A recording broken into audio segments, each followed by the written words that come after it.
좋은 날입니다. 성령님께서 오늘도 여러분의 심령 가운데 큰 은혜와 평강으로 함께 해주시기를 주님의 이름으로 축복합니다. 오늘은 에스겔서 15장으로 넘어갑니다. 오늘 말씀을 통해서도 마지막 때를 향해 하나님이 주시는 귀한 음성을 들으시고 우리 자신을 돌아보는 귀한 계기가 될 수 있기를 바랍니다. 15장은 아주 짧은 장입니다. 내용도 아주 간단합니다. 그러나 이 제목에서 하나님께서 우리에게 주시는 귀한 음성들이 있습니다. 저는 제목을 이렇게 삼았습니다. 당신은 누구에게 쓸모있는 존재인가? 당신은 누구에게 쓸모있는 존재인가? 하나님께, 이웃에게 쓸모있는 존재인가? 한번 돌아볼 수 있는 귀한 계기가 되기를 바랍니다. 지금까지 우리는 계속해서 하나님은 에스겔을 통하여 하나님께서 자기 백성을 심판한 이유를 여러 가지로 말씀을 했습니다. 산당에서 음란하게 우상을 섬기는 것, 그것을 정치적인 지도자뿐만 아니라 경제적 지도자, 종교적 지도자, 여인들, 모든 민중이 모두 우상 숭배에 빠졌다. 심지어 이런 우상을 예루살렘 거룩한 도시 안에, 성전 안에까지 가득 채우고 온 이스라엘의 산들을 그냥 우상으로 가득 채워버렸다. 내가 어찌 그것을 참을 수 있겠느냐. 심지어 백성들의 마음은 완전히 돌같이 굳어서 깨닫지도 못하고 회개하지도 못하는 그런 상태에 있지 않느냐. 그러면서 또 어제 우리가 14장에서 본 것은 우상을 만들어서 열심히 섬기면서 나한테 묻는 이유는 뭐냐. 이런 이중적인 삶을 버려라. 하나님이 찾으시는 것은 의로운 삶이다. 하나님을 온전히 의지하는 그러한 삶을 찾으시는 것이다. 심지어 선지자들까지라도 만약 바로 서 있었다면 성벽이 무너지지 않았을 것이고 하나님의 심판이 임하지 않았을 것이 아니냐. 그런데 마지막 보루인 하나님의 선지자들까지도 타락했기 때문에 거짓 예언을 말하고 평안이 없는 곳에 평안하고 심판이 임한다는데 평안과 축복을 외치고 있었으니 백성들이 어떻게 깨달을 수 있겠느냐.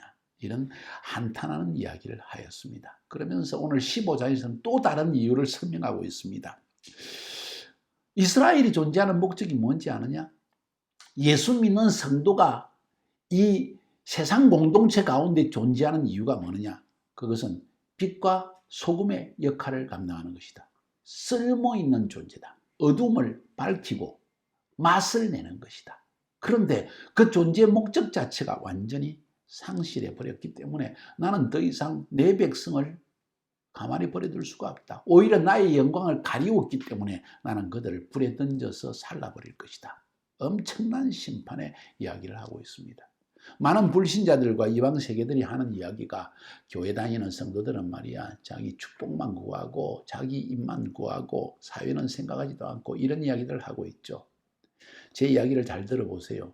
교회에서 그런 이야기만 원래 하는 것이 아닙니다. 성경은 엄격하게 하나님의 백성의 도덕적 기준과 영적 삶의 기준을 가르치고 있다는 것을 여러분은 알아야 됩니다. 오늘 15장은 특별히 그런 이야기입니다. 핵심은요. 열매 맺지 않는 포도나무가 어디에 쓸모가 있겠느냐 하는 이야기입니다. 성경의 구약 성경에 특별히 보면 신약 성경도 마찬가지고 포도나무와 포도원 주인의 비유를 많이 합니다. 포도원 주인은 하나님이고 포도나무는 바로 하나님의 택한 백성을 의미합니다. 하나님께서 애굽에서 최상급 포도나무를 가져와 가지고 자기 땅 이스라엘 땅에 심었다고 했습니다. 이스라엘 백성을 의미합니다. 애굽에서 그들을 출애굽시키셔서 젖과 꿀이 흐르는 가나안 땅에 심어지고 그곳에 심어놔 가지고 빛과 소금의 역할을 하라고 주위에 있는 모든 이방 나라에게 참으로 하나님의 영광을 드러내려고 세웠다는 것입니다. 똑같은 비유로 말씀드리면 우리가 세상 가운데 애국과 같은 세상에 살고 있다가 하나님의 은혜로 구원하여 주신 이유는 우리가 이 세상 가운데 살면서 빛과 소금의 역할을 하라는 것입니다. 어둠을 몰아내고 빛을 가져오라는 것이죠. 사람들의 심령 속에 소망을 주라는 것이지요. 뿐만 아니라 소금처럼 맛을 내라는 것입니다. 짜지도 덥지도 않고 싱거운 그런 맛이 아니라 정말 소금을 조금만 쳐도 그 음식의 맛이 살아나는 이런 역할을 하는 것이 크리스찬이다. 하나님 믿는 백성들의 가장 중요한 본분이라는 것을 이야기하는 것입니다. 그런데 이 포도나무가 자기 역할을 못하면 안 된다는 것이죠. 놀라운 사실은 오늘 본문에 읽어보면 1절부터 8절까지 해서 포도나무는 포도 열매가 우리에게 맛을 주는 것입니다. 그렇죠? 포도나무는 포도 열매가, 포도가 중요한 것입니다. 그런데 포도에 대한 이야기는 없고 포도나무 가지에 대한 이야기만 했습니다. 왜 그럴까요? 이미 에스겔은 알고 있습니다. 포도 열매가, 포도 자체가 맛이 가버렸다는 거예요. 그래서 가지라도 쓸만할까 보니까 가지도 쓸모가 없다는 거예요. 그러면 이 포도나무가 뭐에 쓸모 있겠는가 하는 이야기를 지금 던지고 있는 것입니다. 사랑하는 여러분. 포도 열매도 맛이 없고 심지어는 열매는 맛이 없어도 가지라도 좀 써볼까? 이걸로 의자를 만들어 볼까? 가구를 만들어 볼까? 쓸모없더라는 이야기예요. 그러면 이거를 한번 불에 떼볼까? 여러분, 저는 중앙아시아 카자흐스탄에 사역을 했기 때문에 포도나무 가지 가지고는 바베큐 하기 힘듭니다. 왜 그런지 아세요? 빨리 타버려요. 오랫동안 불이 가지 않습니다. 화력을 내지도 않습니다. 거기다 포도나무 가지라는 것은 막 이렇게 구부러져 가지고 이 의자를 만들지도 못하고 가구를 만들지도 못하고 아무짝에 쓸모가 없다는 거예요. 그래서 버릴 수밖에 해서 불태워 버리는 것밖에 없습니다. 뗄감으로도 쓰지 못합니다. 화력을 내지 못하는 거예요. 이 이야기를 지금 성경에서 말하고 있습니다. 오늘 본문이 말하고 있는 중요한 이야기가 무엇입니까? 그것은 사람들의 성공에 대한 관점과 하나님이 보시는 관점이 틀리다는 걸 이야기합니다. 사람들의 성공에 대한 관점이 뭔지 아십니까? 얼마나 돈을 많이 벌었나? 세상에서 얼마나 높은 자리에 올라갔는가? 이것이 관점이라는 거예요. 근데 하나님은 우리를 보실 때, 포도나무인 우리를 보실 때 얼마나 돈을 많이 벌었냐, 얼마나 성공했느냐, 사람들 앞에 인기가 높아졌느냐, 이것이 관점이 아니라 하나님 보시는 관점은 얼마나 하나님께 쓸모있는 존재인가, 얼마나 공동체, 이 사회에 쓸모있는 존재인가, 얼마나 이웃에게 쓸모있는 존재인가, 얼마나 부모에게, 자식에게, 얼마나 남편에게, 얼마나 아내에게 쓸모있는 존재인가, 이것이 중요한 관점이라는 거예요.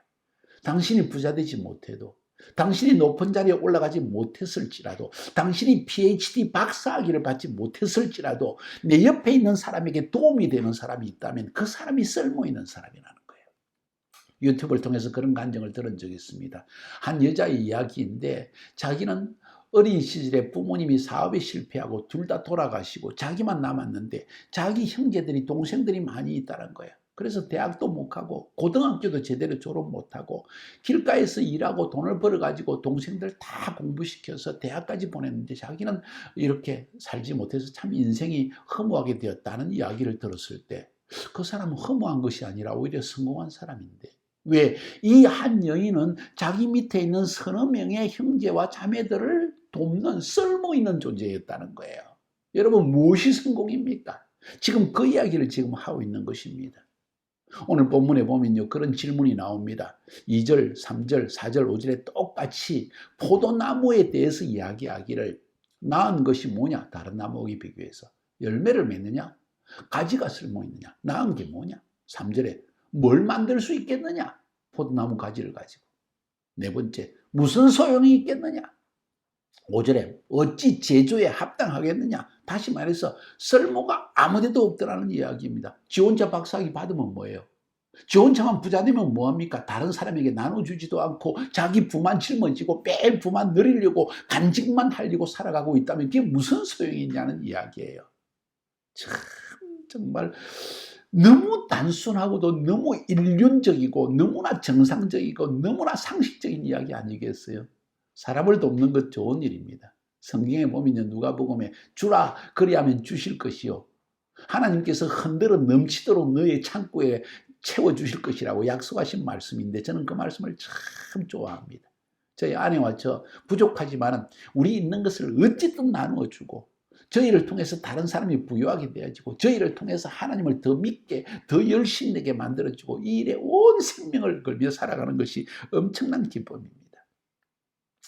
관점을 바꿔야 되지 않을까요? 여러분은 하나의 포도나무와도 같은 존재입니다. 쓸모 있습니까? 쓸모 없습니까?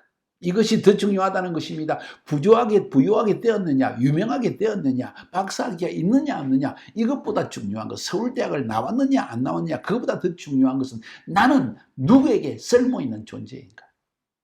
아내들이여 들으십시오. 남편에게 쓸모있는 존재입니까? 그냥 밖에서 밥 먹고 들어와. 귀찮아, 힘들어. 청소도 하지 않고 가사도 없는 분 돌려가지고 청소시키고 자기는 그냥 다니면서 옷이나 사고 맛있는 거나 먹고 그걸로 살아가고 있습니까? 쓸모있는 존재입니까? 자기만을 위해 살고 있지 않냐는 거예요. 언젠가 피터 와그너 교수님과 개인적으로 교제할 때 그런 이야기 하더라고요. 패스터 김, 오늘날은 완전히 귀신 들린 사회예요. 왜 그렇습니까? 전부 자기만 생각하니까. 귀신들이 자기만 생각하게 만들거든.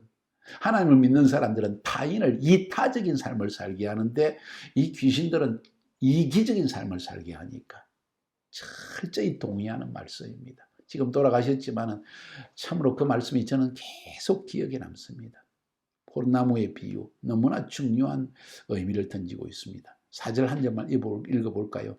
불에 던질 땔감이 될 뿐이라 불이 그 두 끝을 사르고 그 가운데도 태웠으면 제주에 무슨 소용이 있겠느냐. 이런 이야기는 이스라엘 백성이 벌써 2번 태움을 당했다는 겁니다. 두 끝을 살랐다는, 무슨 이야기인지 아세요? 이미 2번 제3차 포로로 잡혀가기 전에 1차, 2차 포로로 잡혀갔다는 이야기입니다. 어느 왕 때입니까? 여호야김 왕 때, 여호야긴 왕 때 2번에 걸쳐서 바빌론이 침공을 했는데도 정신을 못 차리는 거예요. 그래서 3번째로 완전히 태워버렸다는 거예요. 하나님께서 그런 비유를 통해서 이스라엘 백성들의 죄악을 지금 지적하고 있는데도 불구하고 정신을 차리지 못합니다. 포도 열매도 맺지 못하죠. 가지도 쓸모가 없죠.